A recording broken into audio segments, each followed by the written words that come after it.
Sorry about my hair. Here is our next story out of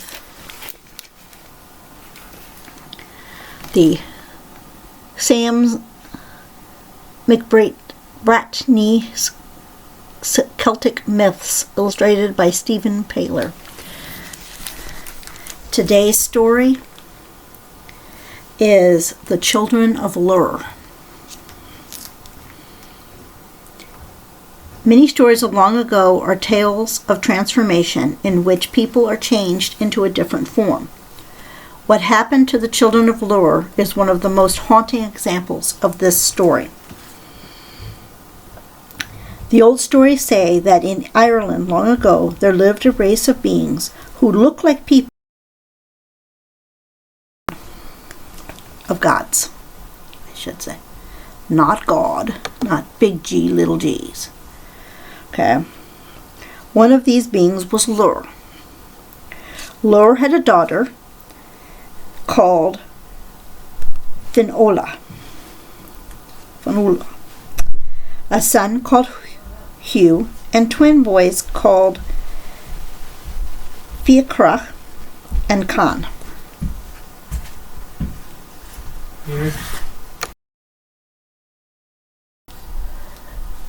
Okay. So where were we? We were talking about the twins. That's what it was. Fiacra and Con. At the birth of the twins, Lur's wife died, and the loss of her was heartbreaking. Lur grieved not only for himself, but also for his children, who must now grow up without the loving care of their mother. After a time, Lur married again. His second bride, Aoife, was the sister of his dead wife. It may be that Aoife reminded Lur of the woman he had lost.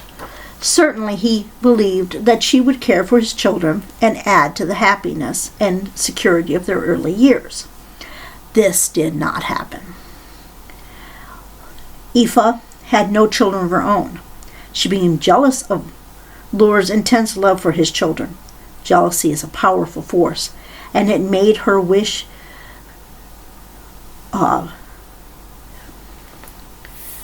Fiona and the boys were dead. Only then would Lur give to her the affection that she longed for and felt she deserved. Planning murder is not easy. Unable to persuade her servants to get rid of the children for her, Aoife took them away to the lonely lake of Dovra, where she intended to arrange an accident for them. But at the last, she could not bring herself to kill them, and instead, using magic that she knew of, she changed the children of Lur into 4 white swans. The transformation of the children into wild birds was not quite complete. They had lost their human shape, but still had the power to speak and think and feel. Strangest of all, perhaps the enchantment gave them a wonderful gift of song. "Why are you doing this to us?" asked Fiona. "Don't you know how much our father will miss us? He will be so angry with you if you go home alone," cried Hugh. This reminder of Lur's love for the children made Aoife raise her voice in anger. "Be quiet and hear me. For 300 years you shall remain here on Dofra Lake, and 300 years on the Sea of Moyle, and 300 years by the island of Glora. For 900 years I give you the enchanted shape of swans, until the woman of the south marries the man of the north, and the enchantment ends." Aoife turned and ran from the lake. She believed that she had parted Lur and his children forever. But as she made her way home, she began to hear the sound of the 4 swans sweetly singing. She shut out the sound as best she could and hurried home. She had her story ready, and she told it well.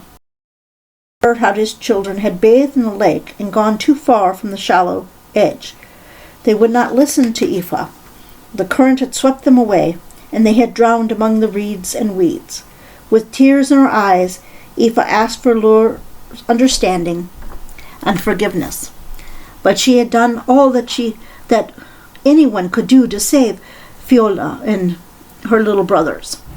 Lur's sorrow was terrible to see, and with the grief came a great dark rage, for he suspected his wife of treachery. That one child might drown, he could accept, perhaps, as a dreadful tragedy, but not all 4 of them at the same time. He rushed away from the wretched Aoife to see the lake for himself. When Lur arrived by the shore of the lake, there was no wind to speak of. Also, the smooth water of Darfra. Across the smooth water of Darfra, 4 swans swam towards him under a pale moon. The one who had been his lovely Fiola told him of their enchantment, and then one of the twins spoke. "Can't you make us the way we were again, Father?" Lur bowed his head in desperation. "I don't think I can. Whatever power she used, I cannot match it. Oh, blind and useless fool that I am, I should have seen the truth about her. I could have stopped her. We mustn't mind too much," said Fiola, seeing how her father blamed himself for what had happened. "We can still remember how happy we used to be. You must come and see us often, Father. You'll see that things will not be so bad for us." Lur caressed the strange new forms of his lost children until he could bear to stay no longer. He, too, heard the sweet song of the swans as he returned home. It too soon became clear to Aoife that her plan had failed. Far from transferring his affections to her, Lur could hardly bear her company. He brought the story of her evil to the king of the gods, whose name was Bolv. Bolv spoke to Aoife in this way. "Aoife, where are the children of Lur?" "Drowned, my lord, in the lake of Darfra." "Who are the 4 swan children, then, that swim on the lake of Darfra?"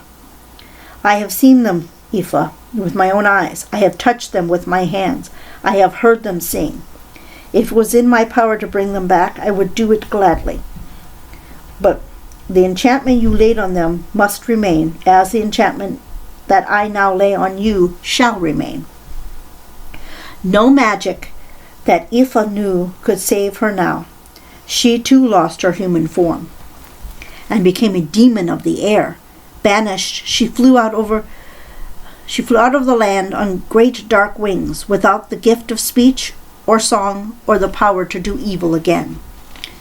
300 years went by. It was time for the swan children to leave Darfra and fly to the Sea of Moral on the north coast. In that wild place they were thrust by wind and tide. The power of thought and speech were gifts they could have done without, for they felt as keenly as any exile the loss of their native land. The song of the swan children was a sorrowful thing to hear.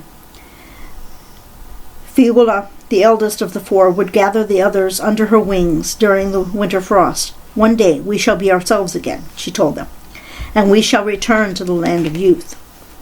After 300 years, they flew toward the Atlantic Ocean for the 3rd stage of their ordeal. As the years went by, they found little to comfort them in the desolate place, but one day they heard a sound which they had never heard before. It was the sound of a bell.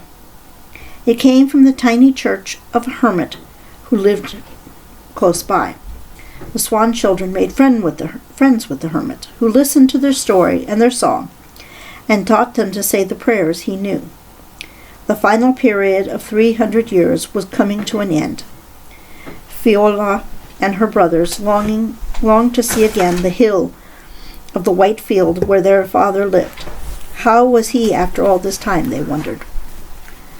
The palace of Lur was still there in the white field, but the swan children could not see it as they flew over. They saw only rough land overgrown with weeds. It was as if time had changed everything, even their way of seeing. Fiola and her brothers did not know it then, but they would never be the way they were, and they would never return to the land of youth. They flew back to the island of Glora to wait for the end of their enchantment. Their long wait was coming to an end. A princess from the southern part of Ireland was to wed a chieftain from the north. As a wedding gift, she asked for the 4 swans of Glora, whose wonderful singing she had heard of. The chieftain tried to bribe the hermit to give him the swans. When the hermit refused to let them go, the chief settled the matter by dragging off the swans in silver chains. Then he brought them before his bride-to-be and called on them to sing. The sorrows of the children of Llyr were almost over. Not a note could they sing for the chieftain's bride. Before the eyes of everyone present, they changed again, and took on the appearance of human beings. But they were old. The sudden presence of these 4 frail and shrunken bodies, with their withered limbs, caused the bride to run away in panic. But the hermit understood what was happening. Now, at the end of their days, the children of Llyr had become human souls, and he baptized them before they died. "You must lay us in one grave," Fiona whispered to him, "so that I can shelter my brothers as I used to do when we were on the Sea of Moyle."